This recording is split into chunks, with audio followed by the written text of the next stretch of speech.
2004年的时候，我当时看到 CNN 就是叫做卷积神经元网络发明，就是深度学习这个分支发明之后，我当时就已经意识到了可以用来下围棋。所以当时我是跟清华的一位老师啊都在讨论说，哎，我们做下围棋这件事情。但很可惜我自己的煽动性是不够的，对吧？没有老师听我的东西，所以一到16年，突然间开始这个阿尔法这个狗宣布说要跟李世石比赛了，所以就开始哔这个发文章讲说这个机器能赢人，有部分人就不信。对吧？所以我就说，那我们就打赌呗。对吧？我内心想的这叫收智商税，对吧？这文章写的这么清楚，你还看不懂？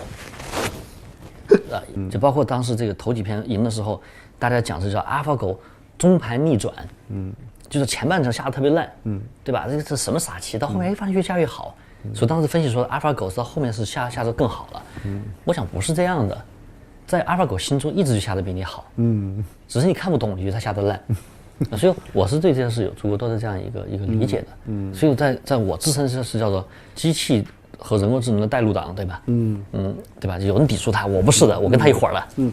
怎么用语言比较清晰的理解这种，比如 AlphaGo 代表这种智能呢？就是最终它目标会达到一个什么程度呢？就是这个它的智能会完全跟我们相匹配，或者说认为 AlphaGo 已经超过我们了。但是你相信这些东西吗？AlphaGo 到那会儿就已经说，你只要给他答案，他就能学习了。人在里面是往回退了。比如说我们做医疗的问题，说我要做个医疗的 AI， 我这个程序员是要懂医疗的，对吧？我要医疗背景，把医疗知识通过我的这种表达，我的这种逻辑告诉机器。到 AlphaGo 是不需要了。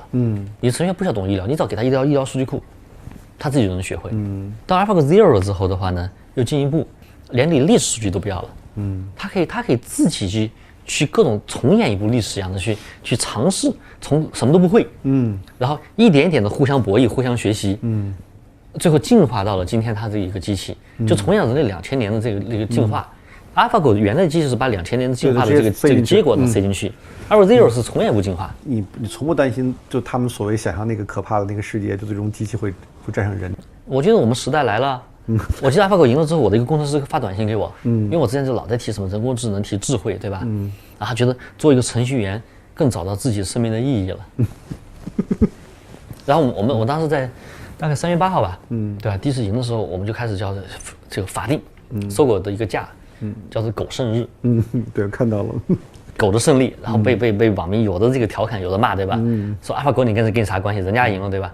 这AlphaGo一个狗字啊，对吧？这叫狗的胜利，也是这个程序狗的胜利。然后的话呢，咱们往前走，对，这太好了，从这走2步，我们可以看下这个楼。这4个是女生楼。这是女生楼啊，清华唯一的4栋女生楼在他们这旁边。你有没有就是谈个女朋友在这下面表个白啥的？哎呀，说吧，没事，小川，说吧。表个白，你女生楼去过，就已经觉得这个，已经跟去硅谷差不多了，感觉是吧？不，比去硅谷你更这个激动。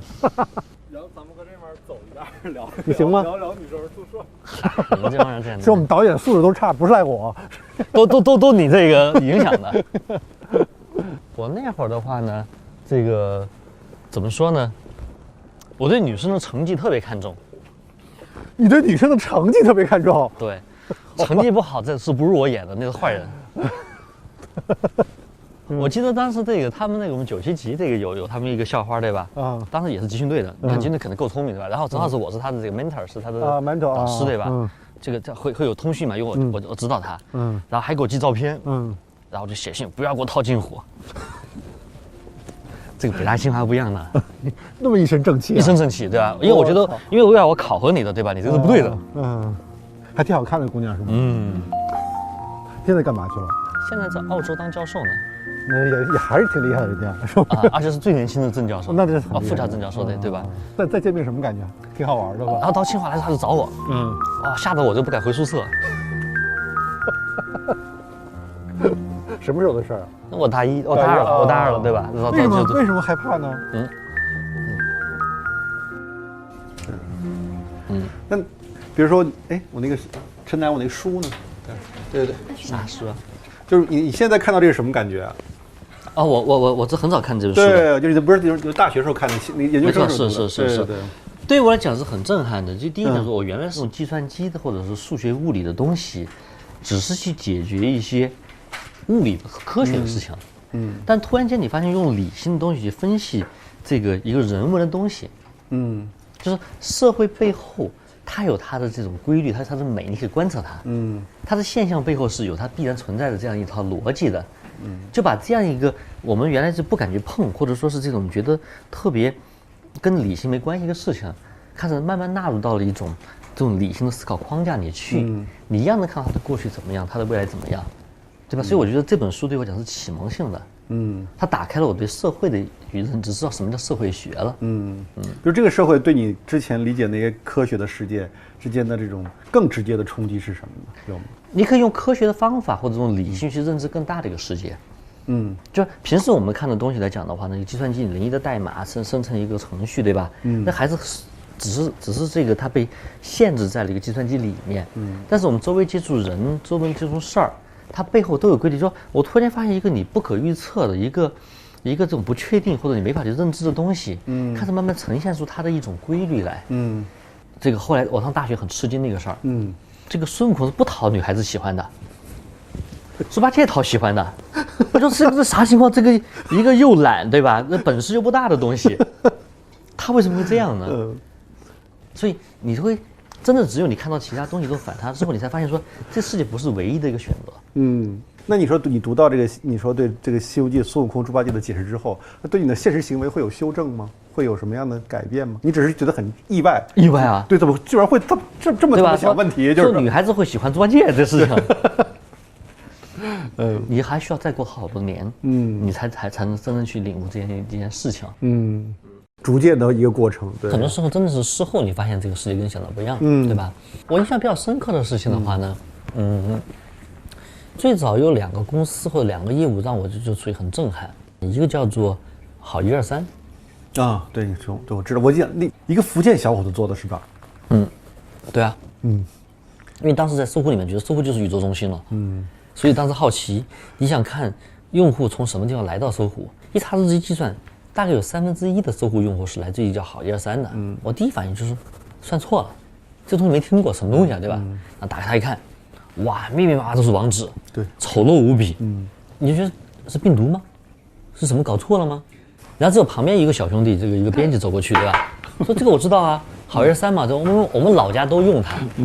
就电信在给你这个装宽带设成首页的时候，就会把它设成你的默认首页。哇，你才知道这么一个网站，简直就是觉得你自己的研究生白读了，对吧？我们公司的美工全不需要了，因为在那会儿你知道他一个月还能收入300万。搜狐在那会儿还是不赚钱的公司。发现比好123还晚一点。这我都没用过。它是一个盗版光盘。就是你知道我们如果说用 Windows， 你正常买是正版的，很贵啊。对，而且买回来之后里面是既没有 Office， 又没有 WPS， 也没有其他 Photoshop， 什么都没有。所以 Windows 的话呢，是我们认为一个就像一个昂贵的毛坯房。好123的老板他讲说，我们是一个免费的精装房，你拿着光盘一装进去，盗版的，所有你喜欢用的常用软件都装进去了，拎包入住，什么都有。你说你用哪个？然后这老兄的话呢是极度有产品精神的。当时我们跟他合作输入法的时候，他验证你输入法好不好，你要不好也不给你装进去。他自己还有测试团队，要确保你的所有的这种软件的兼容性、运行性能最高。这个光盘这个复制出系统，在当时占中国电脑的70%，所以很快我们的输入法就变成全国人民都用了。那我们都用过这个，肯定对，这肯定不知道。反正我相信你可能没花钱买过正版 Windows。别这样。对。今天可能买了，这样子早年间我相信没人买，咱们那时候没人买这个，对吧？对，所以在那个时代里面会出现这样一些角色，对。然后你发现这都在搜狐体系之外的东西，而且那是一个非常明确对这种清华北大那种精英主义的挑战，对，巨大自以为是的精英主义的挑战，所以就当头喝棒。所以后来我们提的叫3级火箭，就是指为了做搜索，用输入法推广浏览器，就浏览器打开首页就搜索，叫3级火箭，在后面很出名，大家都用这方法。对。但是我如果细想，这个3级火箭其实是一个番茄花园加上好123的一个合体。所以到后来找到了搜索去的一条道路，解决这样的一个问题。那个过程中最难的部分是什么呢？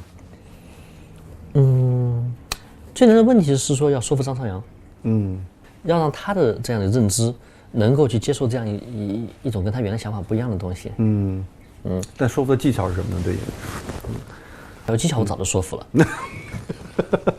对吧？所以很多事情只有当事情足够这种坏，然后大家在共同思考这个辩证通的时候，你才能提出一个这个有效的解决方案来。当时是我已经提3D 火箭被视为异教学说，被边缘化了，最后管得一团糟的时候，就拉回来，老张想对这有期待了，你提这方法，他开始接受。你中间没有想放弃的时候？没有过，这是很有意思的一个事儿。是啊，对，可能也是这种清华培养出来一种性格，就是排除万难，对吧？就是更多相信自己的思考，相信自己的创造发明，对吧？我记得当时社会有几个副总裁，哇，听着我觉得好有道理啊，但会不对啊，为什么他知道我不知道呢？最后发现说他有95%的东西都不是自己原创的，是来自于跟别人交流里面得到的这种东西，最后可能加上了5%，就成了，但是可能原来我追求的东西是95%到100%，你就想自己发明一个世界出来，对，就未来的世界长啥样，你去构想，而且世界就是我的，我在中间要去影响或者是创造这样一个世界，承担这个历史使命，去做这件事情，那没有这种犹豫的，那下面如果翻译问题解决，就不仅是在中国内了，我们讲人类命运共同体，那你现在其实是使得中文能够变成一个世界性的语言。那现在这个过程中最难的部分是什么呢？对你来说，最难的地方就是说，我们的员工是否有同样这么大的一种热情，是只把它当成技术问题去解决，还是有这种大的一种使命感，能够形成这样一种，就是给大家洗脑这件事情。管理上的问题。其实本身上这个管理上是你是有种对人尊重，说我是我，你是你，我尊重你的每个想法，对吧？然后使每个人成就每个人最大化，你天生有一种对别人的这样一种尊重，这种尊重在。所以之前说有的公司什么价值观考核，你说什么东西啊，对吧？是什么性格测试，一种发自内心的要去把自己的这种思想植入到每个人身体里面去，在这里面我发现自己是有弱点的，他跟你本性是抵触的。是啊。但是你知道没有这是孙悟空干这些事儿，对孙悟空简直是个侮辱啊！你想想，孙悟空这么一个自由自在，他是个 free spirit 啊，孙悟空。对。但是你自由是你希望别人自由，对吧？对。但是你要让每个都要说，不管你是信不信，我一定要把你洗成我一样的人。对。这个事情对我讲是这个内心中间一个障碍。那能克服吗？这个东西，这是很天然的一些东西的。所以你更多来讲的话呢，你还是有种热情，是希望别人跟你建立共同的一种认知，但是你不是通过一种这种强迫的行政的这种手段。你还是希望就是去说服每个人，是真正是从内心中认同这件事情，这个效率是低的。但或许是不是长远来看，这效率反而又是高的？这样的组织可能看起来会慢一点，但是它会蕴含出更多的创造力，会不会这样？因为各个的好处，比如说你说，其实我就讲说，中国这2个公司，一个阿里，一个腾讯，对吧？阿里是强调这种价值观这个一致性的。马云在战略上讲的话，是靠自己的这样一种煽动力。会包括自己对未来这种 vision 是看得很清楚，他知道未来长啥样。然后同学们，你听我的。腾讯在讲，他能给你一些底层的这样一些土壤，说这些土壤很重要，长成啥东西来讲，我觉得在他心中不是有那么清晰的画面感了，它是共生的，更多是能够释放你每个人的能力。他2个帝国都很厉害，你让我哪个都更厉害，我就看到腾讯说哇太厉害了，对吧？可能把阿里干掉，你看到阿里哇太厉害了，他也能够有自己巨大的这种生命力，截然不同的2种文化。在性格上呢，你自己觉得你更偏向腾讯的文化是吗？我觉得我们更偏向腾讯，对吧？说阿里的东西你是学不来的，但这2个制度到底谁好谁坏，今天是没有结论的。在公司层面，大家想法一致，更有战斗力。对吧？但这件事情跟你原生的这样一种希望每个人这种百花齐放的这样一种精神，我觉得是自己挺难去摆脱的一种能力，这是你自己的一种缺陷或者宿命。这种冲突会让你不舒服吗？还好。大话西游讲的我不入地狱谁入地狱，对吧？这是你自己的这样一个角色。好像你自己已经这么一个力量无穷大，但其实，在如来佛的这个手掌心里面，你还是有命运的这样一个，就不是你自己能随便去变动的，对吧？然后以及你还有被注定一种使命，一种归属，对吧？甚至无能，像那种书里面讲的说是我要这铁棒有何用？对吧？我要这变化又能干嘛？是这个，有时候你在伤感的时候，你回到这样的情绪里去了。那现在这种伤感的时候多了还是？跟最早的这么一种说是那种叫钝感的时候是多了很多。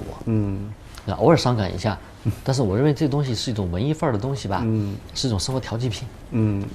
你会感动，但这种不解决问题。你会用理性来压制这种东西，就偶尔释放一下。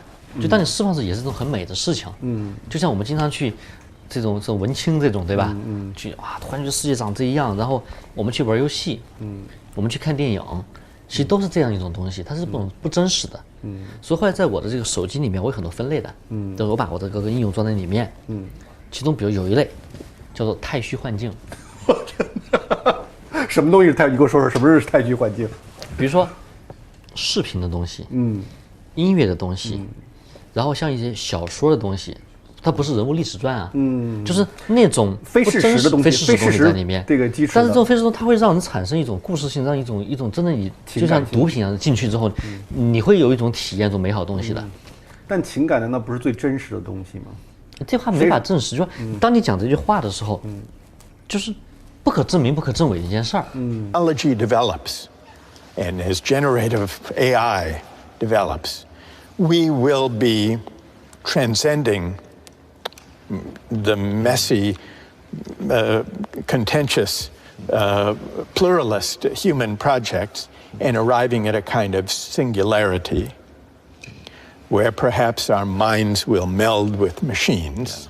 And the very idea that going to the moon or to Mars is kind of a natural outgrowth of this way of thinking, where they can start anew. It's the ambition really to start from scratch with a clean slate, to begin anew, unfettered, uncomplicated by disagreement, contestation, challenge, dialogue, controversy, where they can start anew and build a society from scratch that is not, as they might see it, weighted down by the controversies that arise whenever human beings gather in society. So there is something, it's fantastical, but it's also dangerous and hubristic, because it implies that they are the avatars, they are the pioneers, the initiators of this new frontier that breaks free from the messy need to negotiate, to discuss, to disagree, which is essential to the human experience.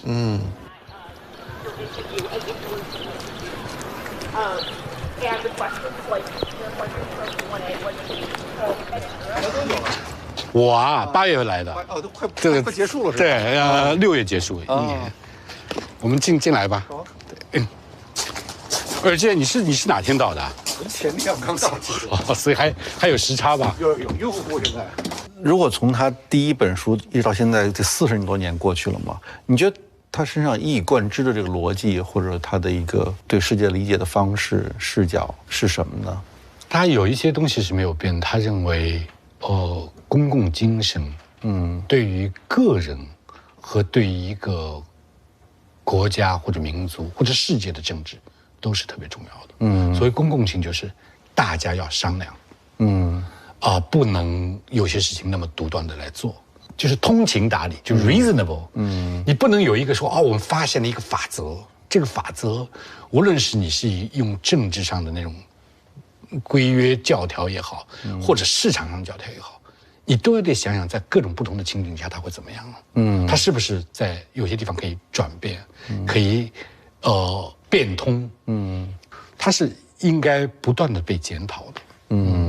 但我们的教育特别容易给我们这种思维方式，对，像绝对主义和相对主义这样的问题，你没有办法用一个完全的论述，来给出一个好的答案，但只要我们回到生活的场景里、情景里，更好的方式总是有可能的。那么就让我们去找那个更好的方式。我们不要总体性的解决问题，对，要回到非常具体的那种状态里。当然，这个具体的问题，我们会有一些哲学的想法，一直能够启示我们去探索。大家相互讨论啊，理性的推论啊，它是一套生活方式。如果真的有这套生活方式，让我们寻求更好的办法，总是有可能的。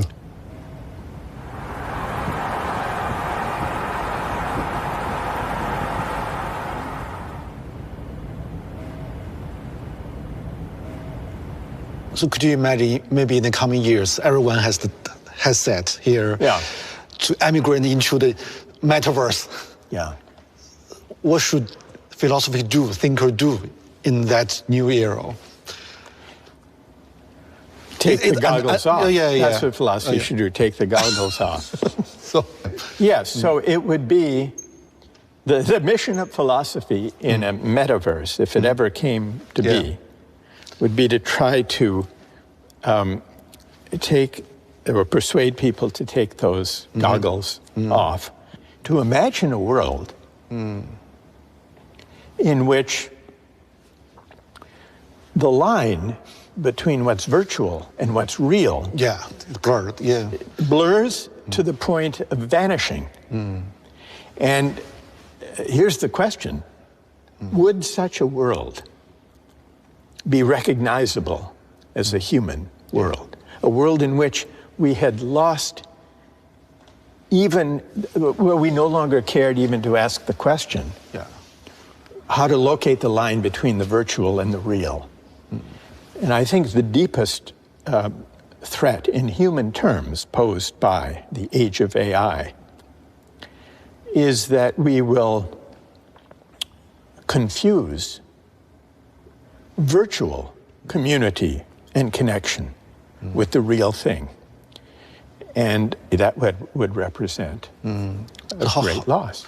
How to fight with the trend or deal with the trend? It seems unstoppable. You think it seems unstoppable? It seems, yeah.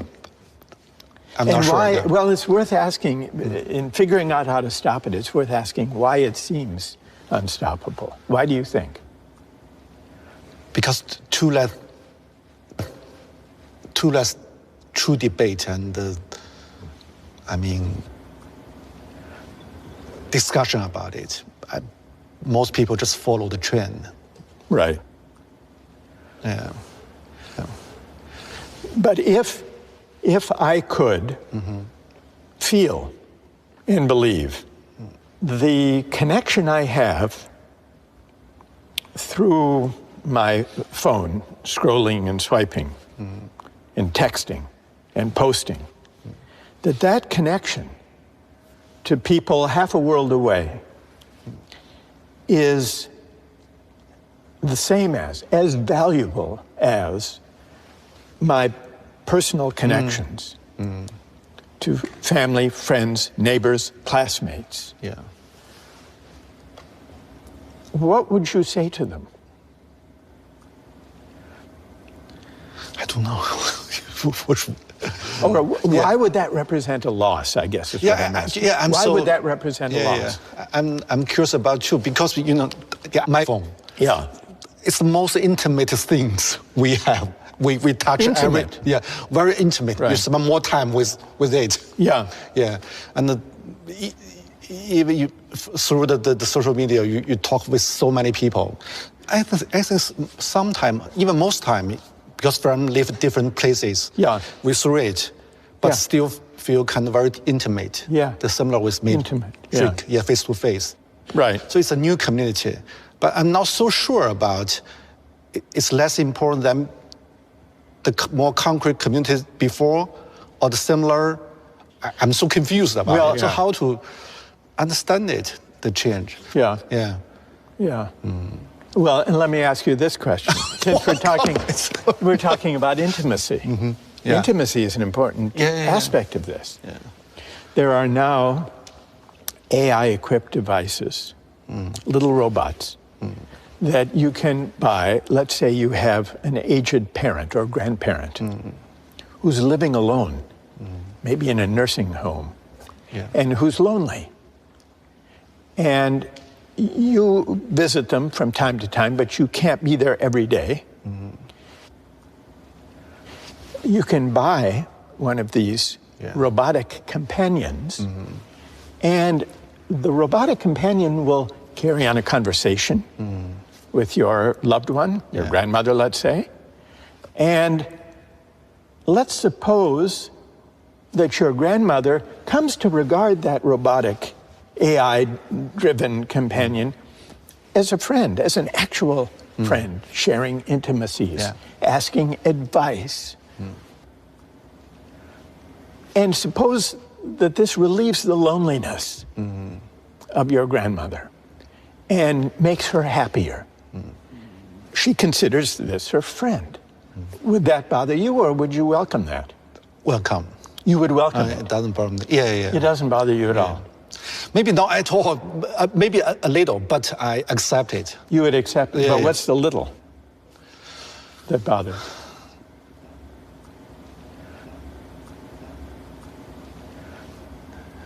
Maybe just because it's a new thing and needs some time and space to understand it, accept it. And But if your this goes back to what we were discussing about the virtual and the actual and the Yeah, real. yeah. Now, your grandmother no longer recognizes, we're assuming, the difference between a robotic friend and an actual friend. That doesn't bother you. Do you think there's a loss?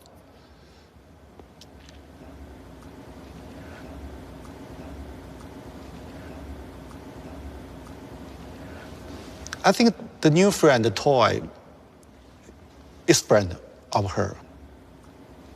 Because some books are for friends, even it's just papers. Books. Yeah. So if the grandmother or if you or I were absorbed in a book, Yeah, even we see some old books, it's like friends, yeah. It's spent many, maybe childhood years with you. and, well, I agree that a book can be a friend and a source of, I would say, genuine companionship.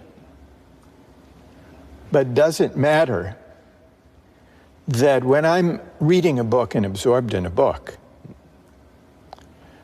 I'm engaged in a kind of exchange with, a kind of dialogue with the human author of that book?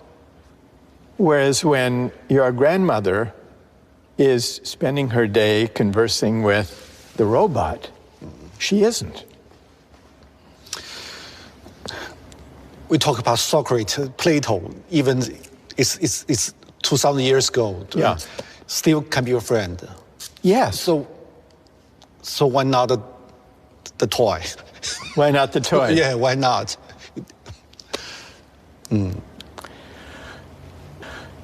Because it's a machine. Yeah. Because But yeah, can it engage in dialogue? We've been talking a lot about dialogue. yeah. Or put it this way, take a simple example, when Maybe the toy speak like Socrates. So many information about Socrates. Right. Thoughts. Right. In the toy. like Yeah, a chatbot. Yeah, A Socratic chatbot. Yeah. Yeah. We can imagine Socrates from the books, from his dialogue. Yeah. From the books. Yes. Maybe she can imagine something similar from the toy. Yes. The toy is like different books. Because the books is much more sophisticated than we think. Even a book is more different layers. Maybe we just can touch it, maybe several layers, but more layers we still can't touch. Maybe. If the toy becomes a sophisticated chatbot that is programmed on Socrates or Dostoevsky. Yeah. Well, let me ask you this. Suppose your grandmother passes away, but she has left all of her digital data, all of her emails, all of her social media, recording of her experiences, and created a digital avatar using machine learning, so that you're mourning the loss of your loved one, but you can still carry on conversations with her, and so can your children, and so can their children, with their great-great-grandmother, and ask her advice, can introduce her to a new boyfriend or girlfriend, ask her opinion. Now, in principle, machine learning, AI-generated chatbots, as they become perfected, could provide a kind of virtual immortality, in which case the line that's being blurred is not only between the virtual and the actual, but between living and not living. What about that? Would you want to speak to the virtual digital avatar of your great-grandmother? Maybe I will. I guess I would, because because in those days we see picture of them. Yeah, Their letters. photo. Read their letters. And remember them. Yeah, it's still kind of dialogue with the photo, with the letters. Yes. It is a kind of dialogue. Yeah, it's become a new, complicated, and a more rich photo and letters. Yeah. So so virtual immortality, you would welcome virtual immortality. I don't know. Actually, I don't know. I think I will. It's like maybe in the about books, the bookshelf. Yeah. Around your room, you can see different names. Yeah. Maybe the AI, the robot, the virtual reality. Maybe it's kind of new thing of like books. It's grandma, grandparents, friends. But in that case, would we no longer grieve or feel sad when someone dies, a loved one dies?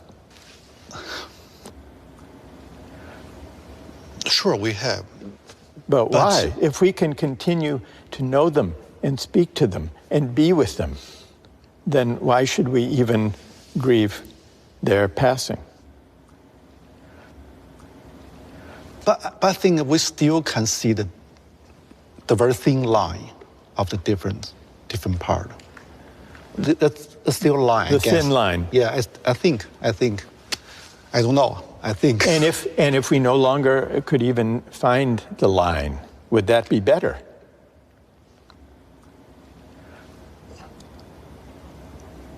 Or worse? No, I don't think so. It wouldn't be better. I don't think so. Because?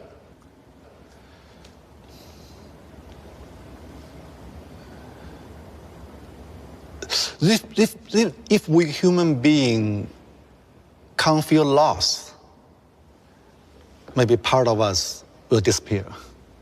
Yeah. But some new part will emerge. Maybe. Yeah. But loss is an interesting aspect of humanity. Your intuition that loss is somehow essential to being human. You're defined by loss, yeah. By loss, which is connected to memory. Maybe this is another way of describing what would be lost if the line between the virtual and the real were altogether blurred. Well,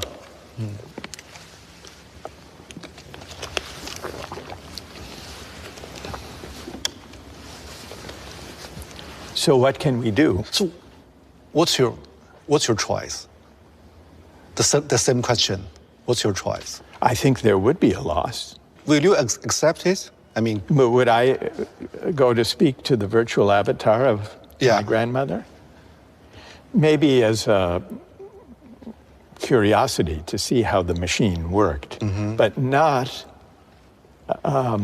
thinking that this was being in the presence of my grandmother.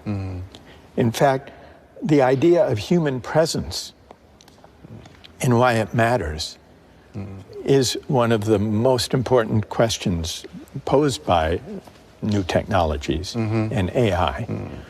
it's another way of asking the questions we've been discussing just now.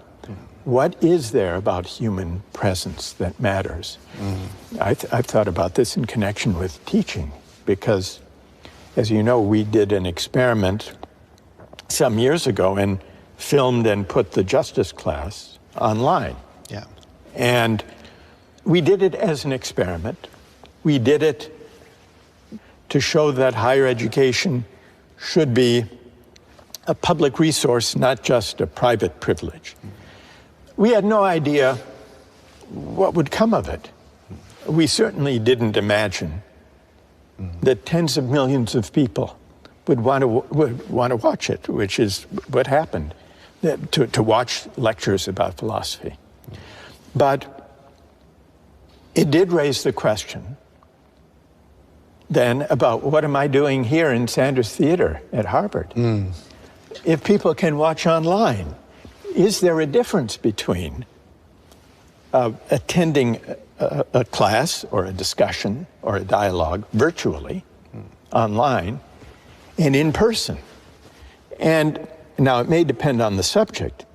Some of my colleagues have made attendance at their lectures optional if they have video recorded ones.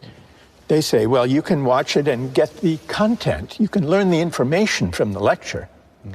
Sitting at home in your pajamas in bed, as well as sitting in the classroom. I don't see it that way, at least for my subject, because being here, sitting here and listening and engaging and wondering and puzzling and laughing and responding, I see that as something that is very difficult to replicate digitally. And yet, I'm interested in doing more and more experiments to see if we can create platforms for public discourse and dialogue, including global public discourse.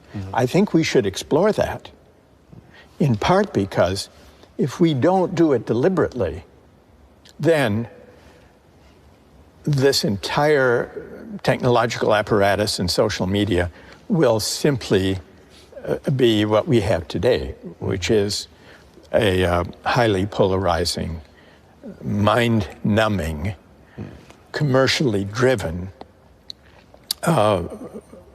form of communication that takes us further and further away from a healthy civic life. So I want to do experiments to create platforms for global discussion. Using the internet, using new technologies.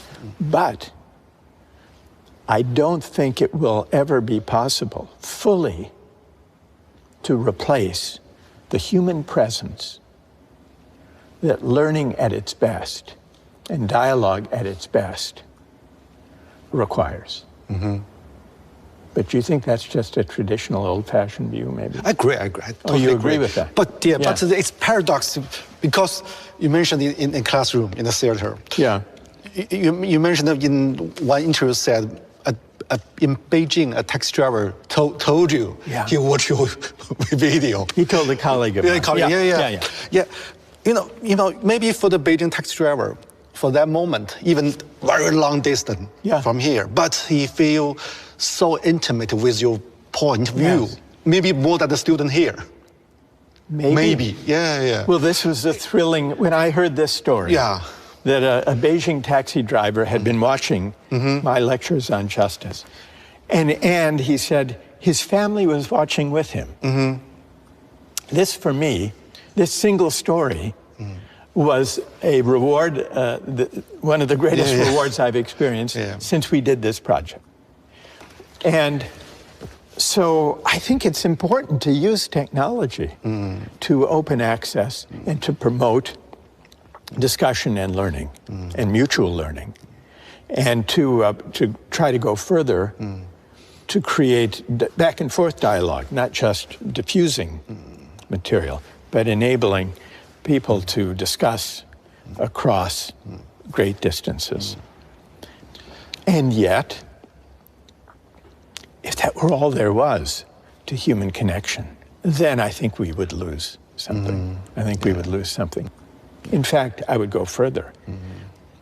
I think part of what makes watching justice online compelling for that taxi driver in Beijing or anyone else is that what they are watching is not just me standing giving a lecture. Right. They are watching actual engagement in person. And that's part of what makes it compelling. Yeah, I you're think. right. You're quite right. Yeah. Would you agree? Yeah. Quite right. Yeah. Yeah.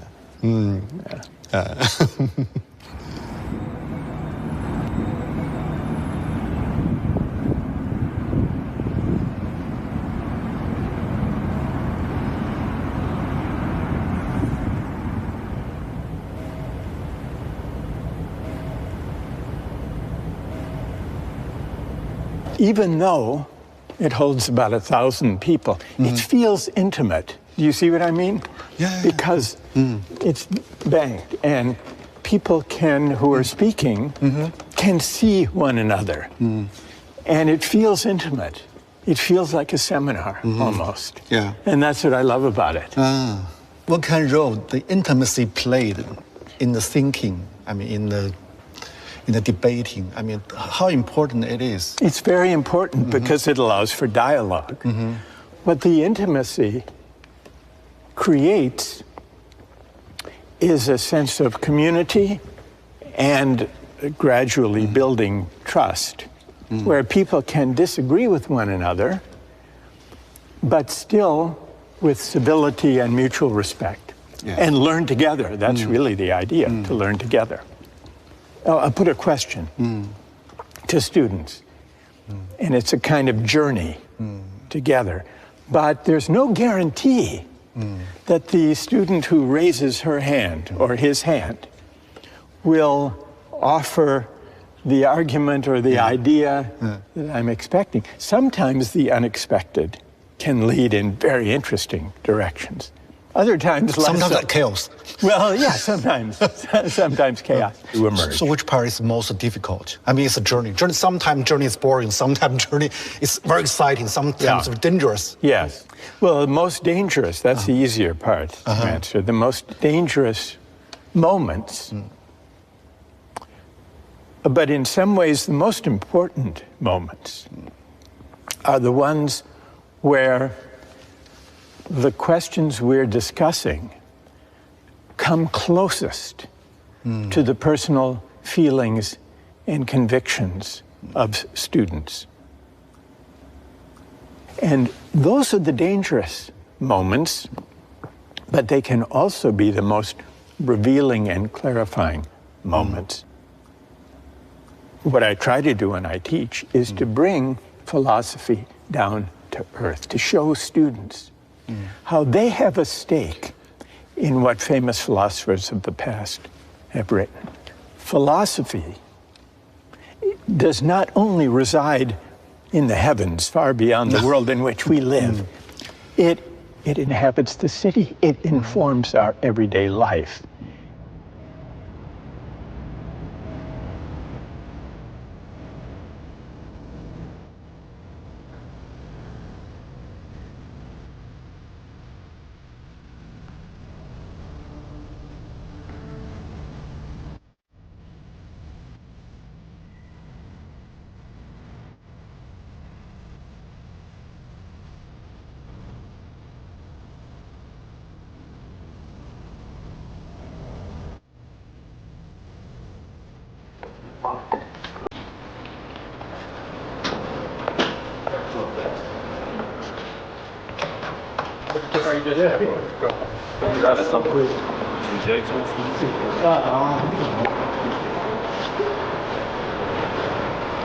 Okay.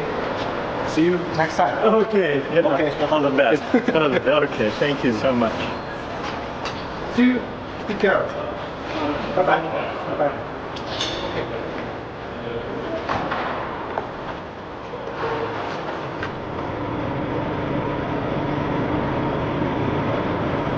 北京那个我们俩那应该背景特别好看嘛，应该是。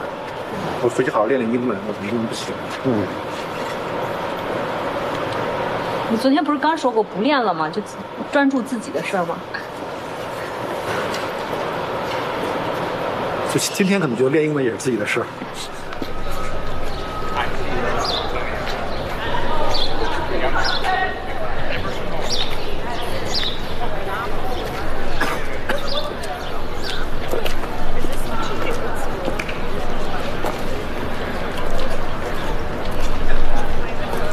突然在舞台上，我变成那个被他追问的人，那一刻你突然意识到，当你被追问的时候，才是你的思考真正打开的时候。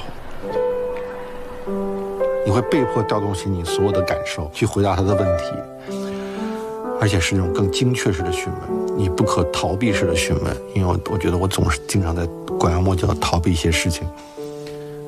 我们刚做这个13-1节目的时候，陈嘉映老师7、8年前跟我说，他劝我去读哲学书，我一直就没好好读过。